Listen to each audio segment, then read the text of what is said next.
So lots of our people have said what would really work well for them is having spaces that enables them to collaborate or where they can go and work quietly. So more flexibility to work in a style that's best suited to the person. To me, it's about enabling people to work in a way that best suits them, to get the best out of our people and to enable them to deliver the best services they can. So what we've done is we've started working with the business a long time ago to develop 9 different working personas. So that's 9 different ways people traditionally work during their day. Then through the Setting Our Shared Ambition workshops, we gathered a lot more information from our people to really understand what tools, spaces, technology they really needed or didn't have at the moment to be more successful in their working day. After doing that, we've gone out and we've learned from other organisations about what they've put in place to make their working environment more successful. And that's both in New Zealand and overseas, both government and non-government organisations.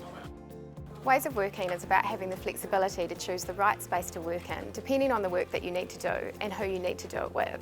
So while for some of our people, particularly those in specialist roles, that might not mean a lot of change over the course of the day, for my team, I'm really looking forward to having the flexibility to seamlessly move between desk-based working into collaboration zones when we need to nut something out together, into formal meeting spaces when we need that kind of structure, and also having some options around quiet zones when we just need to concentrate on something on our own. I think technology is having a really large impact in modern workplaces. I think the desire to be more flexible, to be more open, more collaborative, more connected is really what workplaces are looking to drive towards today. The mantra we have with ways of working is to work anywhere, anytime. In building design nowadays, things are really set out to make sure that the space in a building really supports people and how they would like to work. It's much more modern, it's much more future focused, and it gives people a lot more opportunity to work in different ways. St Paul's is just the start of ways of working for DIA. Over time it'll be relevant to all of our people, but I think the key benefit is that people will be much freer to choose how and where they work. To get ready for the new ways of working, we're going to have to change a number of our practices. There are 3 things we all need to do. The first is we need to go through Information Management 101. It's available on iLearn, and it's just like Privacy 101 and Security 101. I know most people have done security and privacies, but not many have yet done Information Management 101. The second step is to use Cohesion every day. It's available on our desktop, and it's important that we do manage the information that we create and we hold and is sent to us.